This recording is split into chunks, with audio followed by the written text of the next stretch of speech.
ओम शांति। आज है रात्रि क्लास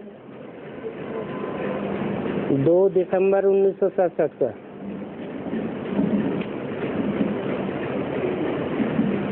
जब भी किसी को समझाते हैं तो ये समझाना है कि भक्ति मार्ग दुब्बण है।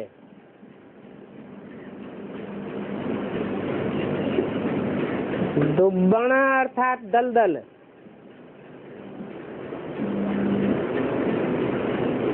दलदल में से जितना ही निकलने की कोशिश करते हैं उतना और ही फंसते जाते हैं। ये भक्ति मार्ग का कितना हंगामा है।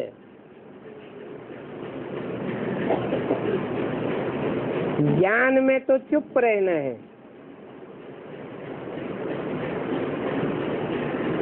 अपन को आत्मा समझ बाप को याद करना है। कर्म करते भी अपने को आत्मा समझ और अपने धाम को याद करना है।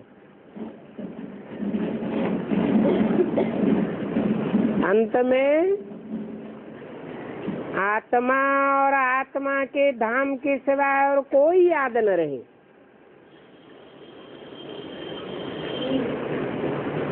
इन बातों को समझाने वाले बड़े अच्छे चाहिए।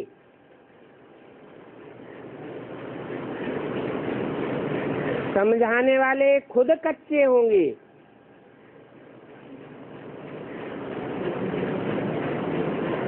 तो वो भी प्रजा बनेंगे।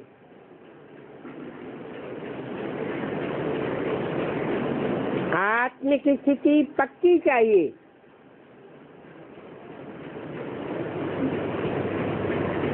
बिल्कुल देह और देह के संबंधों से नष्ट मोह।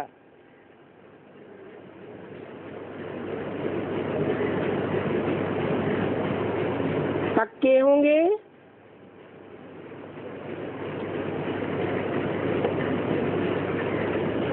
तो दूसरों को समझा सकेंगे।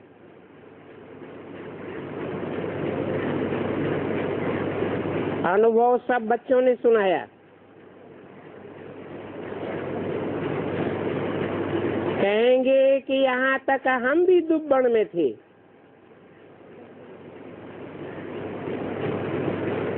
बाकी चोटी जाकर बची।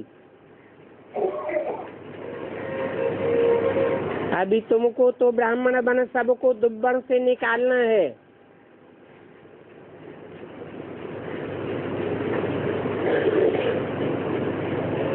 धीरे धीरे करते करते डूबे हैं।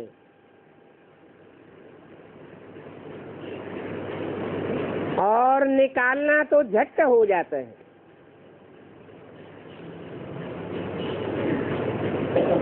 सिर्फ बुद्धि में बात बैठनी चाहिए। डूबने में आधा कल्प और निकालने में 1 जन्म लगता है।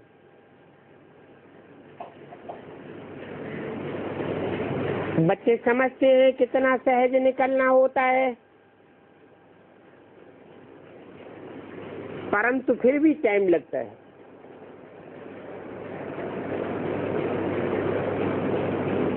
इतना लंबा टाइम क्यों लग जाता है?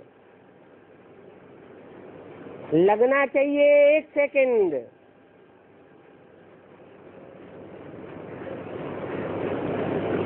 परंतु 1 जन्म लग जाता है। कोई कोई के संगम में 2-3 जन्म भी होते हैं।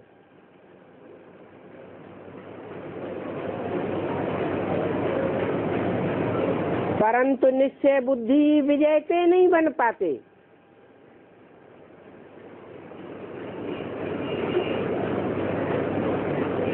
ब्रह्मा के लिए गाया हुआ है, राजा जनक के लिए गाया हुआ है, 1 सेकंड में जीवन मुक्ति।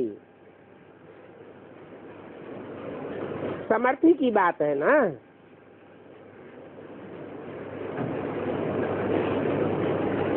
इन बातों में डरना और मुझना नहीं चाहिए। बहुत सहनशील बनना चाहिए। बाबा बहुतों को देखते हैं, मूड बहुत जल्दी बिगड़ जाता है। ऐसे मूड बिगाड़ने की आदत वाले कभी सुधरते नहीं है।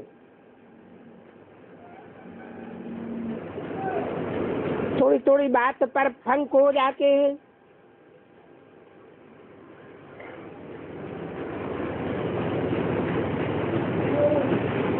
फिर तो सुधरना भी मुश्किल हो जाता है।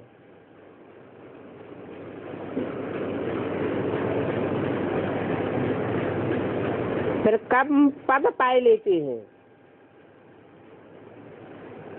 नहीं तो बच्चों को अथाह खुशी होनी चाहिए।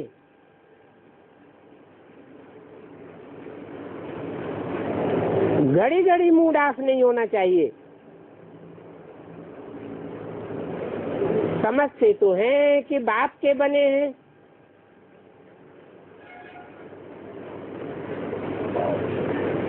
जिस बाप के बने हैं वो हमारा टीचर भी है और गुरु भी है। तीनों की मदद से हमको पार जाना है।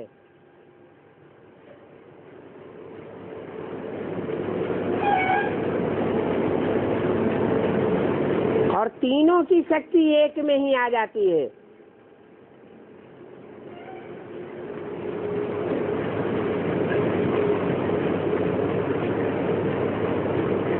उसे एक को पहचानना चाहिए, निश्चय बुद्धि बनना चाहिए।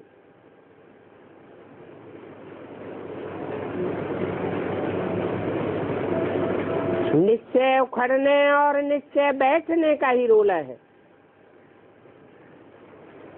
माया घड़ी घड़ी निश्चय को उखाड़ देती है।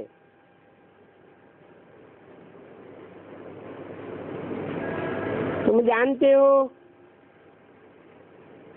बेहद की राजधानी स्थापन हो रही है।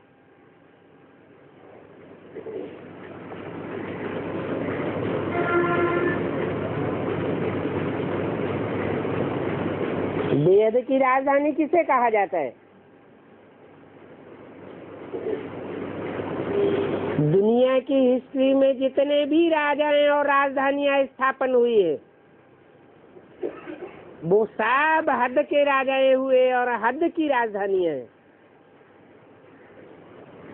बेहद का बाप आकर के बेहद की राजधानी स्थापन करते हैं।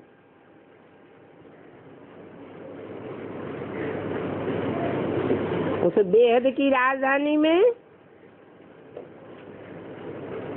नंबरवार पद है।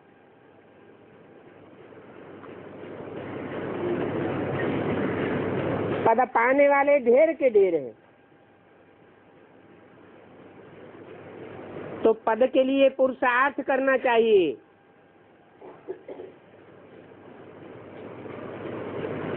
यहाँ से ट्रांसफर होते हैं। कहाँ से?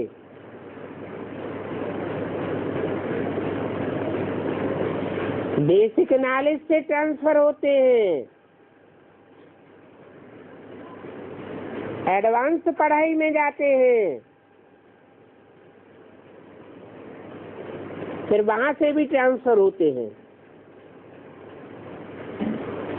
ये ट्रांसफर होने की खुशी बहुत चाहिए।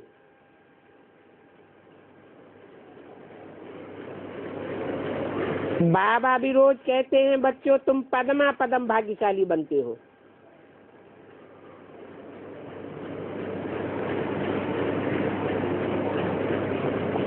तुम्हारी कमाई बहुत ऊंची है। इनके लिए नहीं कहते कि ये पदमा पदम भाग्यशाली बनते हैं। इनके फॉलोअर्स के लिए भी नहीं कहते, तुम्हारे लिए कहते हैं कि तुम पदमा पदम भाग्यशाली बनते हो। ऊंच से ऊंच भगवान और ऊंच से ऊंच शिव बाबा को तुमने पहचाना है। ऊंच से ऊंच सौदागर है। इसलिए प्रदर्शनी में भी पहले पहले ये बताओ कि बाबा कहते हैं मुझे याद करो। इस याद से ही तुम पवित्र वन वर्षा पाए लेंगे।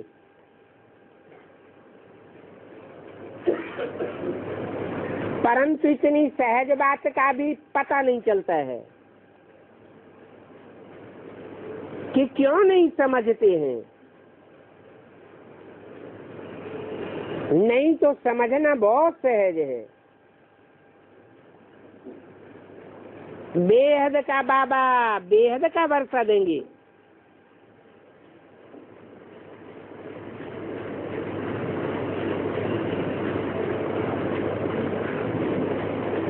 चौरासी जन्मों में हद के बाबा मिले। अभी से एक अंतिम जन्म में तुम्हें बेहद का बाबा मिला है। उससे बेहद का वर्षा मिलता है। बेहद की राजधानी का वर्षा है और ब्रह्मांड भी बेहद का है।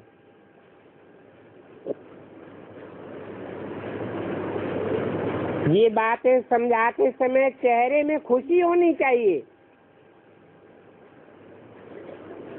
रमत आनी चाहिए।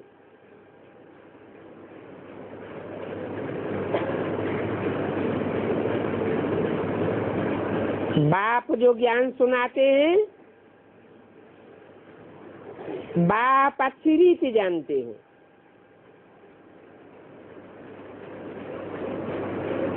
ब्राह्मण बच्चे ये भी जानते हैं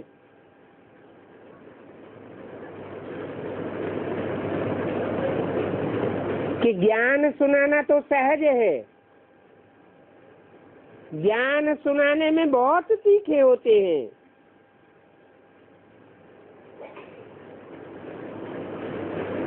परंतु वो नशा नहीं रहता है। याद का नशा नहीं रहता। समझते हैं जो मिला सो अच्छा। बाप तो कहते हैं ये तो कल्प कल्प की बाजी है। थोड़े में खुश नहीं हो जाना चाहिए। अच्छा प्रजापद मिला तो सही,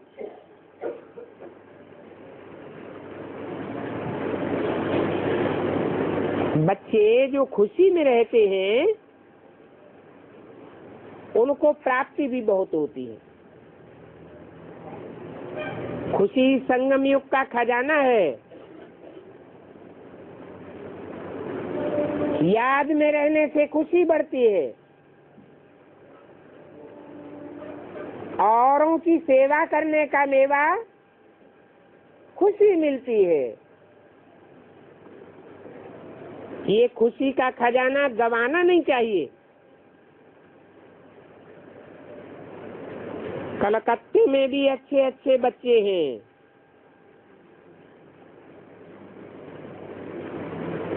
अच्छे ही मददगार बनते हैं। बच्चे उल्लास में रहते हैं तो अपन को मददगार समझते हैं। मददगार बच्चे जाने कि हम क्या करते हैं।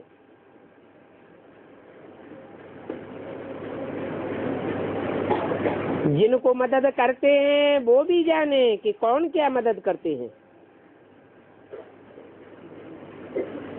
सबको तो नहीं मालूम पड़ सकता। देने वाले भी खुश होते हैं कि हम बाबा को देते नहीं हैं परंतु हम लेते हैं।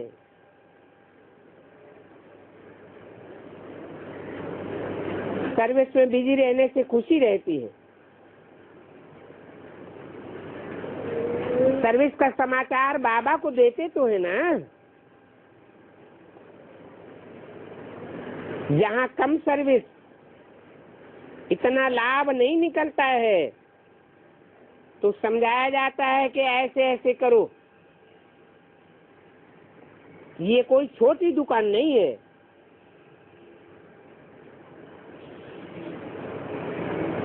छोटी दुकान ही फिर बड़ी दुकान बन जाती है। सेल्समैन का समाचार जाता है, कौन अच्छी बिक्री करते हैं।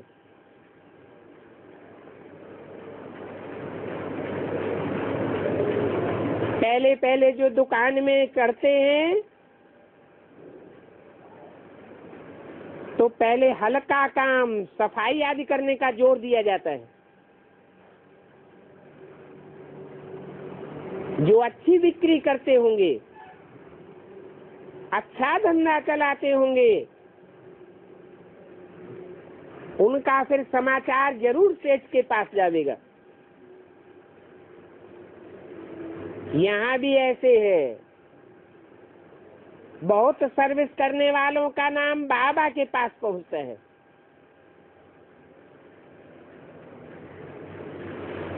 ये तो रूहानी मिलिट्री है।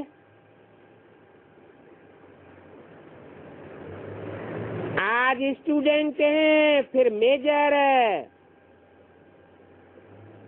लेफ्टिनेंट आदि भी बनते हैं।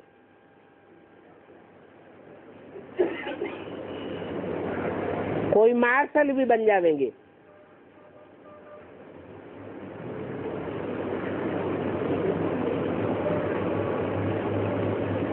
कोई समान पद वाले भागीदार भी बन जाएंगे। सेठ बनेंगे ना। ये अविनाशी ज्ञान रत्नों का व्यापार है।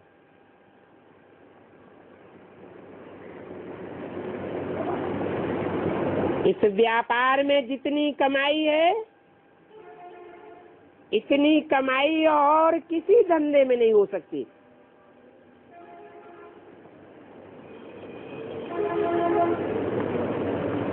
वो कमाई एक जन्म के लिए होती है।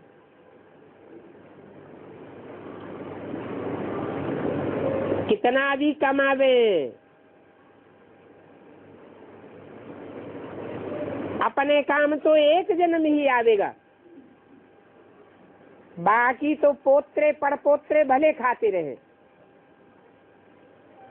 और ये कमाई ऐसी है, जन्म जन्मांतर काम आती है।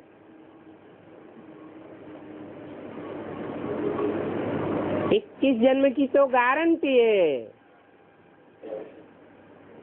और 21 जन्म के आधार पर जो पुरुषार्थ करने की प्रैक्टिस करती है,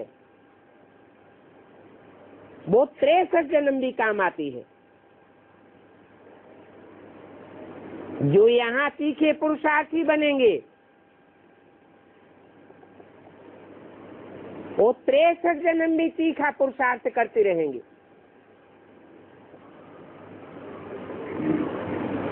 कोई कोई तो एक जन्म में ही गैलअप करके सिपाही से सम्राट बन जाते हैं।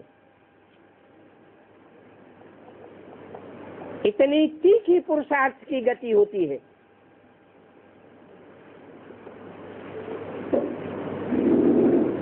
तो बाप समझाते हैं, इस पढ़ाई में बहुत गैलअप कर सकते हैं।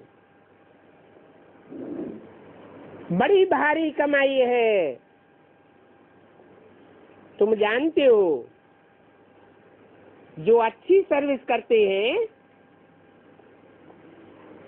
उनकी कमाई भी वैसे अच्छी होती है। सर्विस करने वाले को बाप बहुत प्यार करते हैं। सबसे बच्चों को ही बाप याद करेंगे। जो कुछ भी नहीं करते हैं उनका तो नाम भी दिल पर नहीं रहता।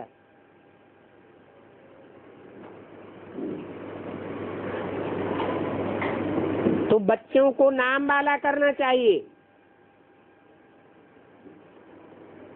चारों ओर हैंड्स की डिमांड बहुत है, परंतु ऐसे अच्छी सर्विस करने वाले बहुत कम हैं। दिल पसंद नहीं है, इसलिए अब क्लासेस भी कोचिंग के लिए निकालते हैं। सो भी कोचिंग क्लास में बहुत संभाल रखनी पड़ती है।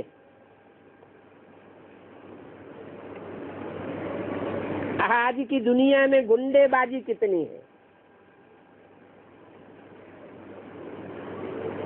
यहाँ भी ब्रह्मा कुमारियों के पीछे कीचक लग जाते हैं। अच्छे अच्छे बच्चों की बहुत संभाल चाहिए।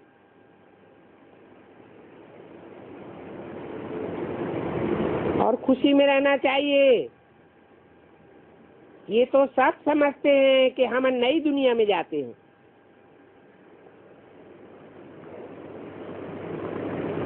दुनिया बदलती है तो बच्चों को मालूम पड़ता है कि हमारी दुनिया बदल रही है।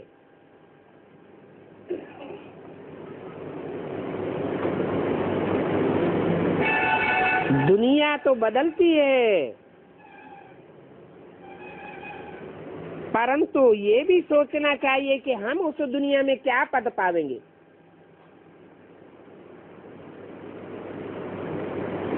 पूंज पद के लिए यहाँ कोशिश कराई जाती है।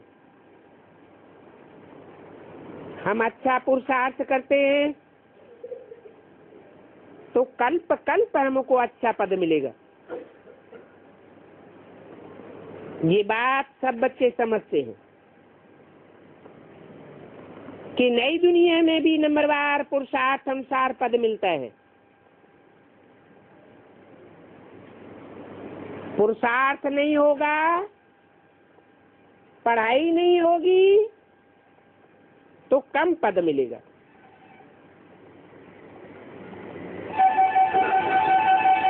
समझ में तो आता है कि सतयुग में रावण संप्रदाय तो होगा नहीं।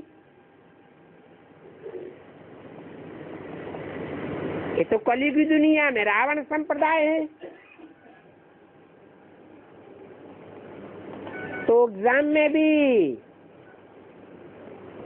कहीं कहीं ऐसा होता है कि नकल करने वाले आगे बढ़ जाते हैं, रिश्वत देने वाले आगे बढ़ जाते हैं। नई दुनिया में तो ऐसा कुछ भी नहीं होना है।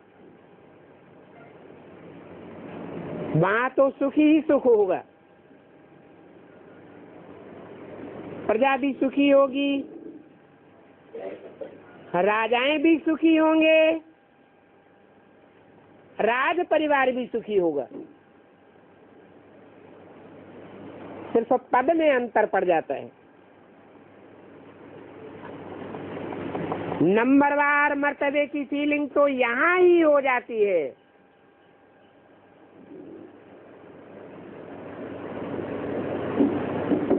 पांच बारह सरस्वती वाणी का दूसरा पेज। सब बच्चों को फीलिंग आवेगी कि नई दुनिया रूपी संगठन में हमारा क्या पद बनने वाला है।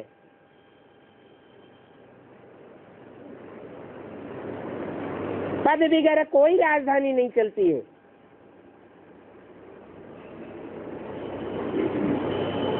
जिनको ऊंच मर्तबा मिलता है उनको खुशी उमंग उत्साह बढ़ता जाता है। उनकी आमदनी बहुत अच्छी होती है।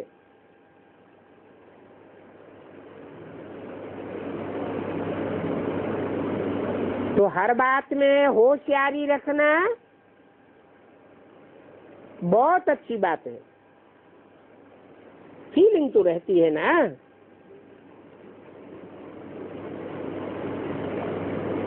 सुख की भी अच्छी फीलिंग आवेगी दुख की भी फीलिंग तो आती है ना। बाप तो कहेंगे पुरुषार्थ करो, ऊंच पद पाओ, तो जरूर खुशी की फीलिंग रहेगी। यहाँ संगम युग में खुशी की फीलिंग जन्म जन्मांतर की प्राप्ति कराती है। बाकी ये ड्रामा तो पहले से ही बना हुआ है। इसके लिए कहते हैं बनी बनाई बन रही, अब कछु बननी नहीं। बाप कहते हैं तुमको ज्ञान का तीसरा नेत्र दिया है याद करने के लिए। अपनी जांच करो, घड़ी घड़ी जांच करते रहो कि हमारा बुद्धियोग बाप के साथ है, बुद्धियोग बाप के साथ कितना रहता है, और देह के संबंधियों और देह के पदार्थों के साथ बुद्धियोग कितना रहता है। बाप का नाम, बाप का रूप, देश काल, ये सभी समझाया तो है ना।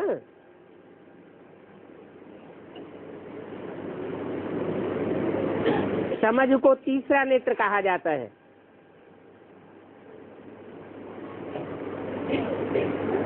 यहाँ तुम जैसे देखते नहीं हो,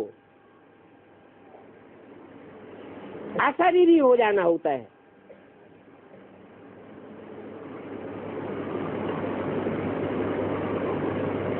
बल बाबा की तरफ देखते हो, परंतु याद करना जरूर है बाप को।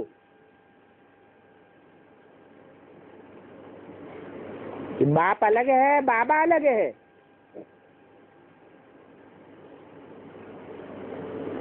यह बेसिक नॉलेज की बात है।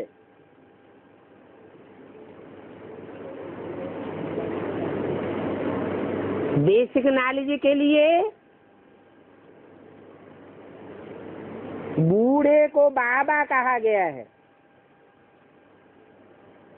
ब्रह्मा बाबा बूढ़े थे, बल बाबा सामने था, परंतु बुद्धि में रहना चाहिए कि हमें बाप को याद करना है। बाप भी तुम बच्चों को देखते हैं। बाप की याद को भूलना नहीं है। और बाप ऊंच पद पाने के लिए समझाते हैं। ऐसे न हो कि बुद्धि बैठे बैठे कहीं और चली जाए।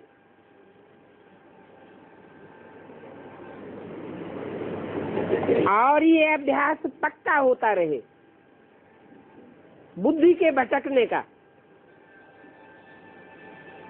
लंबे समय के पुरुषार्थी जीवन में अगर अंत तक बुद्धि भटकती रही तो अंत मते सो गते हो जाएगी।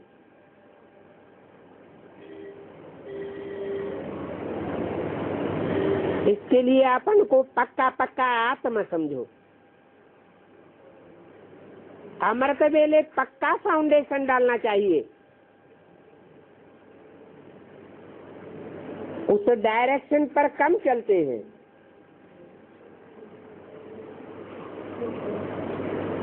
चलने से फायदा भी होगा। डायरी रखना बहुत जरूरी है। फिर ये भी देखना है कि हमने यज्ञ की सेवा कितनी की।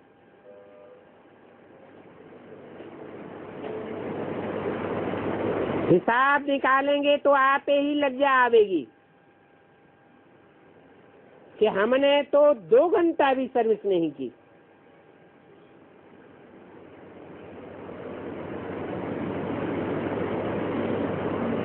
जैसे वो गवर्नमेंट होती है ये भी ईश्वरीय गवर्नमेंट है।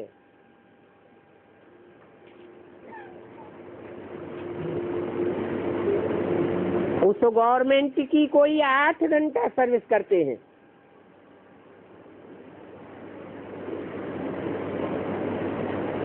यहाँ देखना चाहिए हम कितनी सर्विस करते हैं।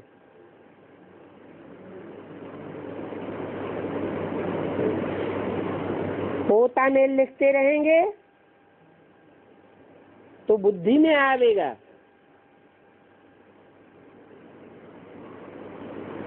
लिखने से दिखा भी सकेंगे। बाबा भी आफरीन देंगे। जो सर्विस नहीं करते हैं तो मुफ्त में अपने ऊपर कर्जा चढ़ाते रहते हैं।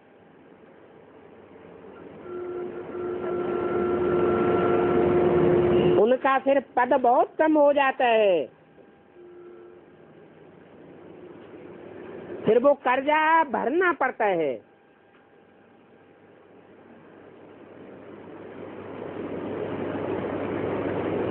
जन्म जन्मांतर कर्जा भरते रहेंगे।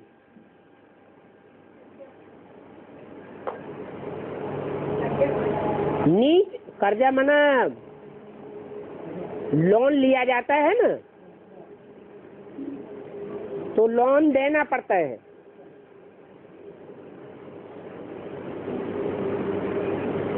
यहाँ एक जन्म की बात नहीं है।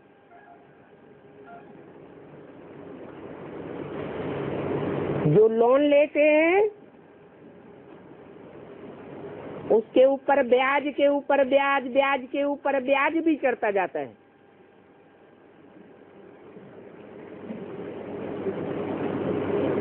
अगर इसी जन्म में लोन भरपाई नहीं किया तो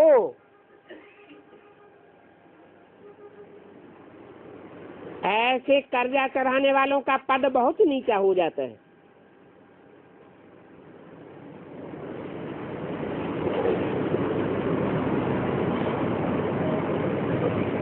यज्ञ में सर्विस नहीं की, सेवा लेते रहे, खाते पीते रहे, तो फिर दास दासी बनना पड़ेगा। इसलिए चार्ट रखना हर हालत में अच्छा है, नहीं तो दिल खावेगी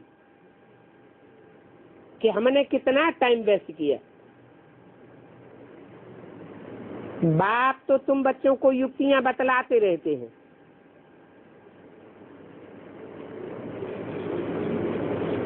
अभी टाइम वेस्ट नहीं करना चाहिए। बाप को बच्चों के लिए रात दिन ख्यालात चलता रहता है।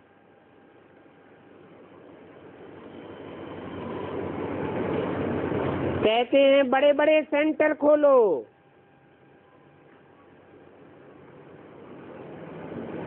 छोटे छोटे नहीं।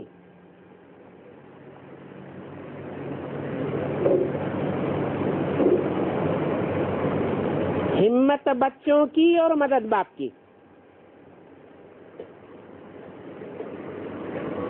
इस यज्ञ का नाम ही है राजस्वमेघ।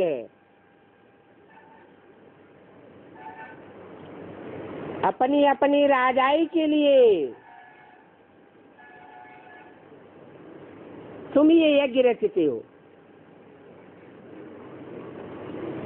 आत्मा रूपी घोड़े को स्वाहा करते हो। ये मन रूपी घोड़ा है। मन देह और देह के संबंधियों और देह के पदार्थों की तरफ खींचने वाला है। इसको कंट्रोल करना है। विश्व कल्याणकारी बाप का विश्व कल्याणकारी बच्चा बनना है। इसलिए नाम रखा है राजस्वमेघ।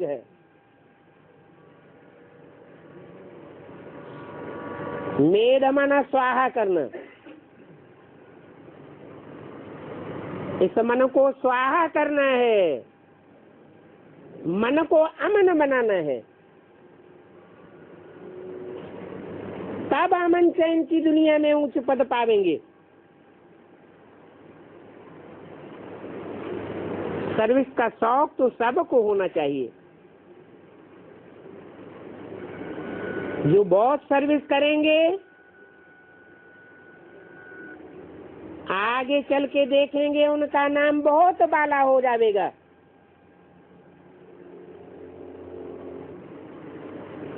बाप समझाते हैं कि तुम स्टूडेंट तो हो ही,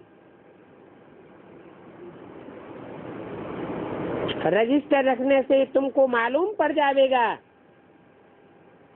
कि हम कितना टाइम वेस्ट करते हैं।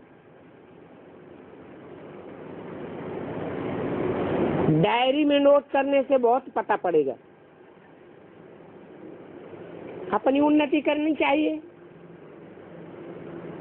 तुम्हारी डायरी ही शो करेगी, क्योंकि ये तो यज्ञ है ना। बहुत बच्चे हैं जो पूरा समझते नहीं हैं। बाप तो चाहेंगे कि ये बच्ची भी ऊंच पद पावे। टीचर तो कहेंगे हमारे बहुत बच्चे, बहुत स्टूडेंट पास हो जावे। ये तो ड्रामा में पहले से ही नूद है। अपने चार्ट से पता पड़ेगा कि हम सारा दिन क्या क्या करते हैं। ये ख्याल में आना चाहिए कि हमने शुरू में जो दिया है वो भविष्य के लिए जरूर पक्का हो जाता है।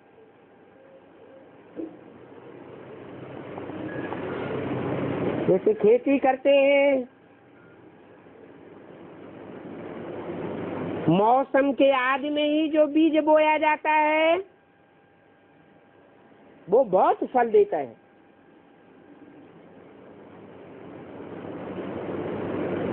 तो भविष्य क्या बन जाता है, ये भी देखना चाहिए कि शुरू में तो हमने किया, परंतु अभी क्या करते हैं।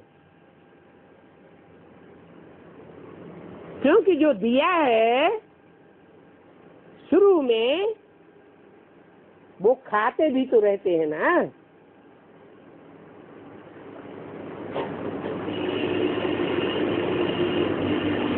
फिर खाते खाते वो सब खत्म हो जाएगा। हर बात का हिसाब भी है। ऐसे ना समझे कि बाबा ने हमको ये बात बताई नहीं। इसलिए बच्चों को बाते घाटे का हिसाब रखना बहुत जरूरी है, जांच करनी है।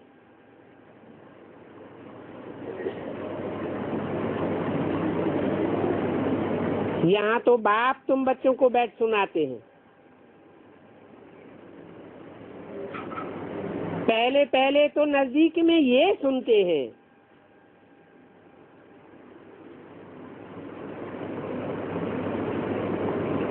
परंतु सुनाते तुमको है।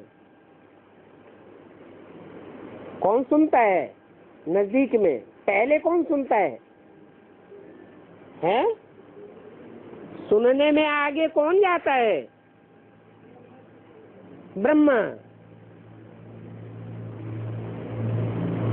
ब्रह्मा और ब्रह्मा के फॉलोअर्स सुनने सुनाने में बहुत तीखे आगे जाते हैं।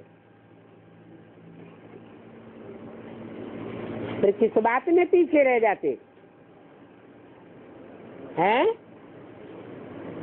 समझने और समझाने में पीछे रह जाते हैं।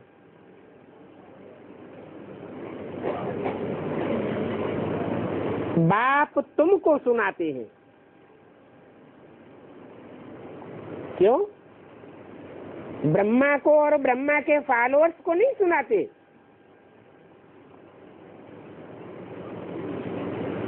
कहते हैं ये ब्रह्मा तो देवी है, देवी बुद्धि है।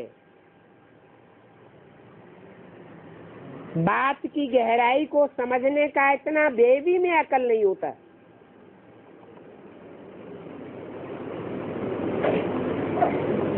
तुम बच्चे बुद्धिमान बाप के बुद्धिमान बच्चे हो।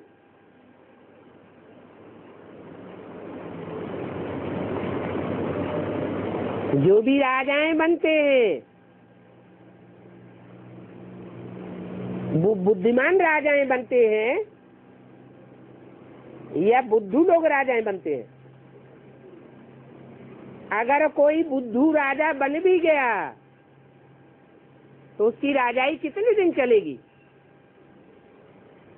खलास हो जाती है। तो बाबा तुमको सुनाते हैं, ये तो बीच में सुन लेते हैं।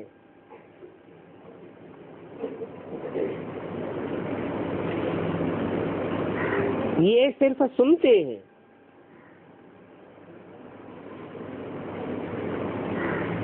बाबा डायरेक्ट हमको कैसे सुना देंगे?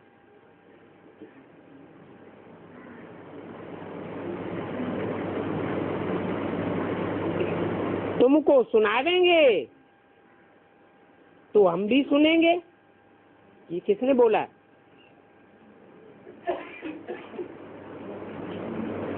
है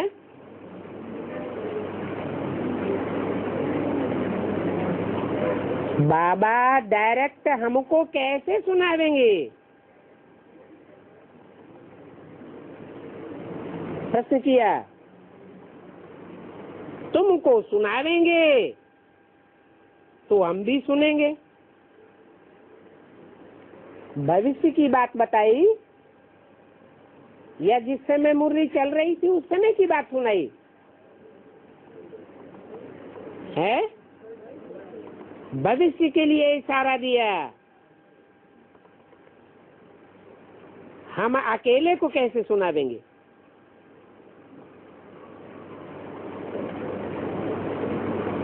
दूसरे को सुना दें तो हम भी सुने ना। बच्चे जानते हैं कि दिन प्रतिदिन भक्ति वृद्धि को पाती रहती है।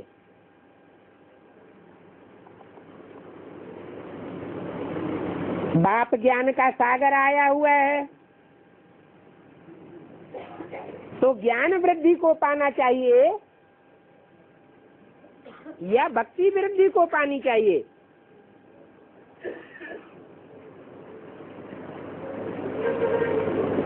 भक्ति वृद्धि को इसलिए पाती है कि जब बाप आते हैं तो ज्ञान भी 4 अवस्थाओं से पसार होता है। सतो प्रधान, सतो सामान्य, रजो और तमो। सतो प्रधान स्थिति में जो भी बच्चे शुरुआत में ज्ञान सुनते हैं बहुत उमंग उत्साह रहता है, क्योंकि बाप छोटे बच्चों को उंगली पकड़ करके चलाते हैं, इसलिए सात्विक स्टेज रहती है।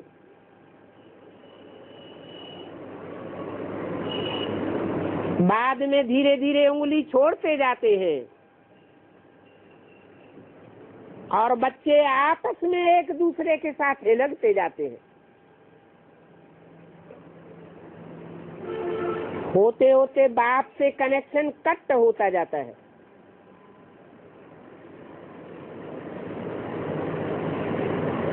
तो घाटा पड़ जाता है।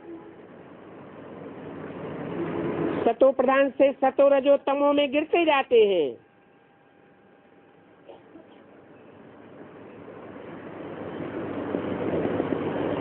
बुद्धि योग अनेकों की तरफ लग जाने से व्यभिचारी बन जाते हैं। यहाँ संगम युग में होती है याद, और भक्ति मार्ग में याद नहीं करते हैं। क्या करते हैं? भक्ति करते हैं।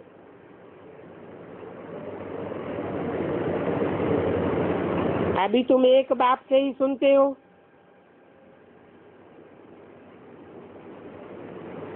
ये है व्यभिचारी याद।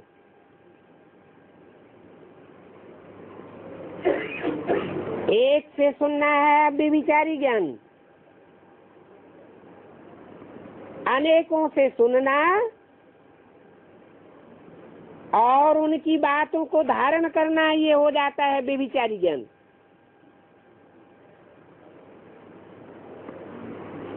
बाप तो आत्माओं को समझाते हैं,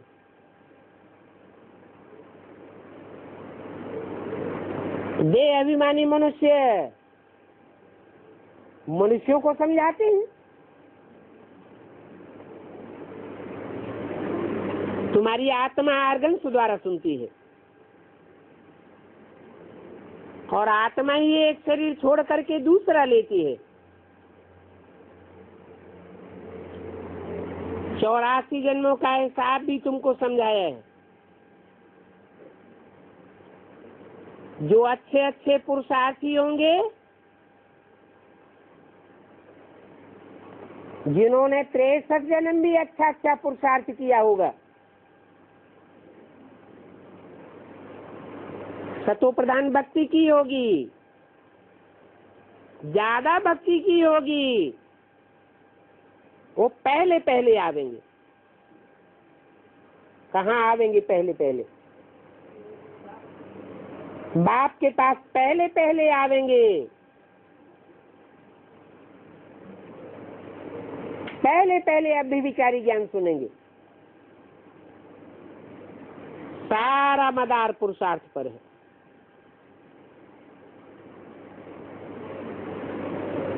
अच्छे अच्छे पुरुषार्थी पुरुषार्थ करके अच्छे जादूगर बनेंगे। नर से नारायण और नारी से लक्ष्मी।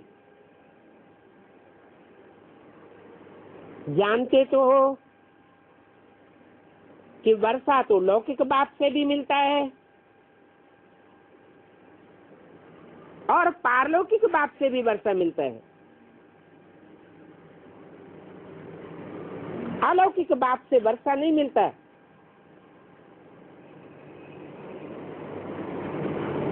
इनके द्वारा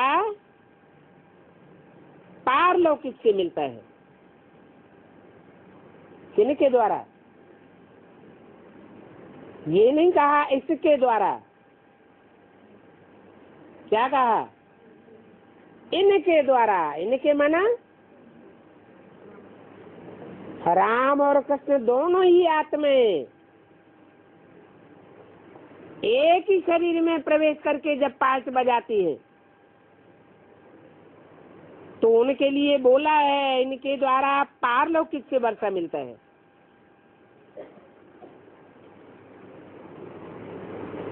ये पारलौकिक बाप से वर्षा प्राप्त करना ये बड़ा भारी पुरुषार्थ है। अच्छा, ओम शांति।